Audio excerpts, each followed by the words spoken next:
And that's another reason why the Transportation Safety Board is recommending these fail-safe stops. You can see the damage caused by the Emerald ash borer. And actually, the stars will be chauffeured right past where I'm standing right now. Robinson, who works here in Ottawa, says he doesn't ever expect to get full closure. Some students say it's just faster to go through the wooded area. I'll show you how convenient it really is. You put up your own money for this film. Did that give you a lot more leeway to do what you wanted to do with it? Hell yeah, I'm the boss. They were all more than excited and perhaps a little nervous to see the final product. Right here at the site of the crash up until October. Nick, even if the winter does kill all of these invasive species, they won't be gone forever. The RBG says eventually they will migrate their way back up from the south and recolonize. She says that gives her hope that something good could come of this. Anytime something like this happens, there's nothing good about it. And so for me to be able to do this, I can honor Tim, I can help other people, I can bring something good about this. In the Ancaster home built by her murdered husband, Tim Bosma, Charlene Bosma talked to us about Tim's Tribute, a charity that will help families of homicide victims with anything from groceries to burial costs. And that's a big step for people. Being able to bury Tim was huge for us, for me.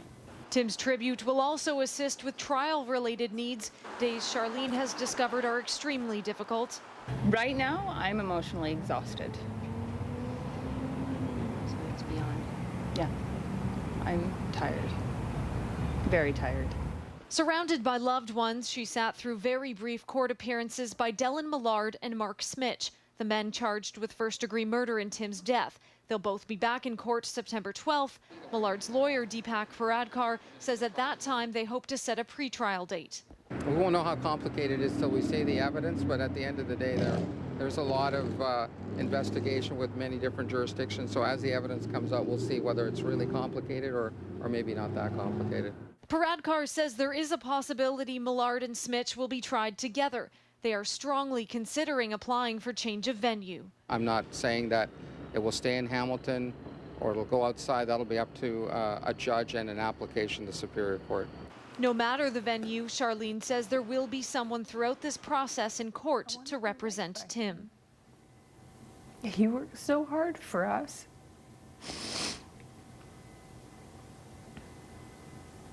And in raising our daughter,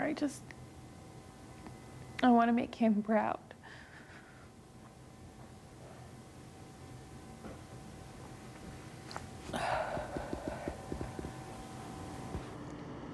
Nick, it's going to be a very long road for the families. Paradkar says if all goes according to court schedules, the preliminary hearings won't start until next summer, which means the trial won't begin until at least fall 2014. Trains are running through here as they normally do, frequently stopping traffic as they cross King Road. But exactly 1 year ago, tomorrow evening, this was a very different scene. This entire area was glowing red and blue from the flashing lights on police cruisers and fire trucks. Neighbors were gathered outside watching and waiting for answers. And while we now know that Via 92 was speeding, many of those answers we still are waiting for, mainly why.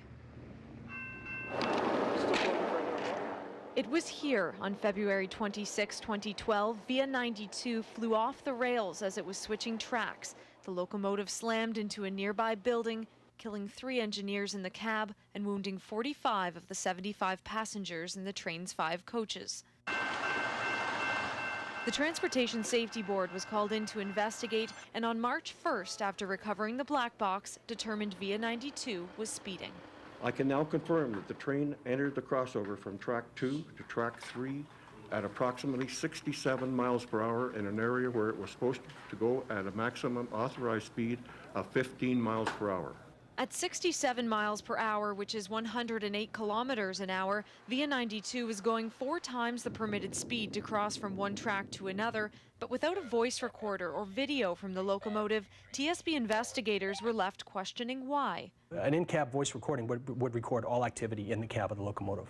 At head office in Gatineau, TSB Regional Manager Rob Johnston tells us investigating without one has been a challenge. We also didn't have any forward-facing camera or inward-facing camera on the locomotive, so that presented some additional challenges. We had to do a significant amount of testing on the signal system to ensure that it was operating correctly.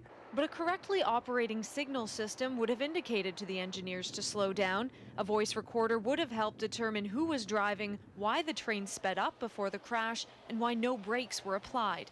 After previous derailments, the TSB has recommended Transport Canada require voice recorders on trains. The recommendations have yet to be implemented, but Transport Canada says they remain under consideration.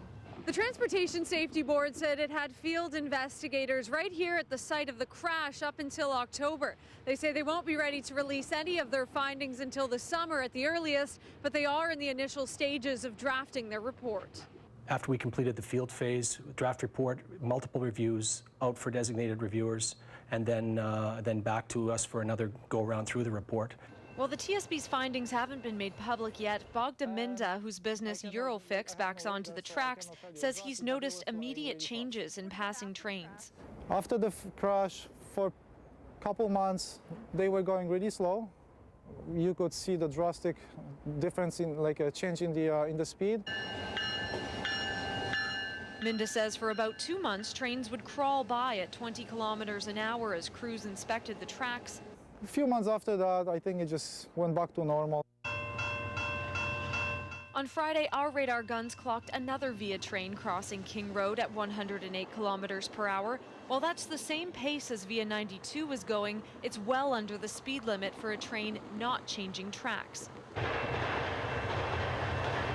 And 1 year later, as many trains continue to safely speed through that stretch of track, investigators still haven't explained why Via 92 did not. I spoke to one of the brothers of the engineers. He's seen a draft of the report, and he says he believes that investigators might never conclusively know what led to that tragedy. I'll have more from him coming up later on in the newscast, as well as more from 2 passengers who were on the train that say their lives were changed that day. Nick? You can imagine they were, Melissa. Just before you go right now, though, has Via Rail said anything about this investigation now 1 year later? Nick, we did reach Via Rail, but they declined to comment, saying that they're waiting for the Transportation Safety Board's final report. And as I mentioned earlier on, that report could be made public as early as this summer. Melissa Raftis joins us live once again from Burlington. Hi, Melissa. Hi, Nick. Out of the 75 passengers on board, 45 were injured, and all 3 engineers at the front of the locomotive were killed. Earlier on this week, I caught up with the brother of one of the victims, as well as a Kingston couple who were in the very next car. They say they're lucky to be alive. 56-year-old Ken Simmons, 52-year-old Peter Snar, and 40-year-old Patrick Robinson were in the cab of the locomotive when Via 92 jumped the tracks.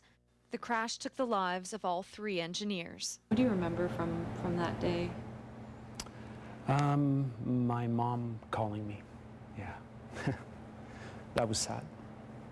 So she asked me to call him because he would always answer his cell phone. So, oh, sorry.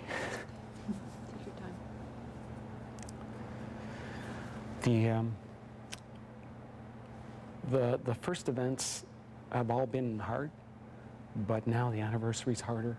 Patrick's brother Ken Robinson says this has been a difficult 12 months for the family. He describes Patrick as a great dad to Logan and Amanda, his 2 kids who are now 11 and 14. He's missed his energy, his enthusiasm, but as time goes by, we heal. As the Transportation Safety Board continues to investigate, they've kept in close contact with the families of all 3 engineers, updating them as much as possible on their findings. I believe that the assumptions are all the same, and I don't think we're ever going to know what really caused this, what happened for them to not expect to switch at that track. Robinson, who works here in Ottawa, says he doesn't ever expect to get full closure, even when the Transportation Safety Board does release its final report. But down the road in Kingston, Wayne and Susan Easterbrook are looking forward to the TSB's findings. They were in the first car on Via 92, just behind the engine. I'm here, and we're here. And there's 3 people who aren't, and I still feel bad for their families. Sorry. Yeah, but yeah, no, we're managing. Susan Easterbrook says she feels lucky to be alive, and by all accounts she is. Her husband Wayne, a Canadian soldier, had just returned from Afghanistan. The couple were on their way home from a trip to Niagara Falls with another couple when Via 92 derailed. And it felt like it hit a bump, and the train came up, and then the train came up a little bit further, and I remember a friend of ours, Brenda, saying, "We're coming off the tracks." And then that's all I remember at that point. I don't remember anything else. I remember trying to reach up to grab Susan and Craig because they were both right against the window. So as we went over, they started to fly over top of me. Wayne's military training kicked in. He immediately took action, helping wounded passengers until first responders arrived, something the city of Burlington later recognized him for. It's a great honor, but I still don't think I did anything that anyone else wouldn't do. Susan, however, was in much worse condition. They got me to Hamilton. I had fractured ribs. My lung had collapsed. I had 2 fractured vertebrae in my neck, and my collarbone was broken. She now has a metal plate across her collarbone and is working to get full range back in her left arm. But it's the psychological impacts that scar the most. Susan says she's now a nervous traveler and has forced herself to try to take the train again. When we first started, I cried for 30 minutes straight. I was not a fun trip, but. Susan looks forward to the day she'll once again enjoy taking the train. They're eager to hear the TSB's findings, but even without knowing what caused the derailment, the couple remain positive. There's only one alternative, right? Yeah. So this is the better option. The Easterbrooks are not part of a class action lawsuit that has been taken out against Via by some of the passengers. They say the company has taken care of them since the accident and that they do believe that it was that. They do believe it was an accident. Nick? All right, Melissa, but is Via doing anything to mark the anniversary at all or even honor the victims? Yes, Nick, tomorrow they will be honoring the victims at a private memorial in Mimico at their maintenance facility. Some union members as well as other employees are expected to attend. 2 of the 3 families of the victims are also expected to attend as the victims' names will be added to a monument. Back to you. Melanie Linsky stars in Hello, I Must Be Going as a recently divorced 30-something who finds herself suddenly living with her parents before throwing herself into an affair with a much younger man. You're playing a role of self-discovery like that. Do you find things about yourself as well? Is it a discovery process about who you are? That's interesting. There's always parallels between yourself and the character, but you know, it's such a different. I'm at such a settled place in my life, so it's a different story. While she may be comfortable in her own skin, Linsky admits it's a bit nerve-wracking to be the leading lady in a film for the first time. It's terrifying. I realized, you know, I started to get panicky. I thought, oh gosh, if people don't like it, then it's entirely my fault. Blythe Danner plays Linsky's mother in the film and says she has nothing to worry about, especially when it comes to the chemistry shared between Linsky and actor Christopher Abbott. First day when we were doing the scene at the dining room table, I said to the director, "Oh, I can feel it already," and they hadn't even worked together yet. You know, there was like sexual stuff in the script, and you know, me and Melanie actually just had a very practical conversation about it. Like, Hello, I Must Be Going is a film with great family dynamics and strong female characters, the kind of role Blythe Danner says she yearns to play. And I thought, oh, how nice to be given the opportunity to play a 3-dimensional character again. But Linsky says playing the lead of such a rich character in this film doesn't necessarily mean that she'll break through into other leading roles.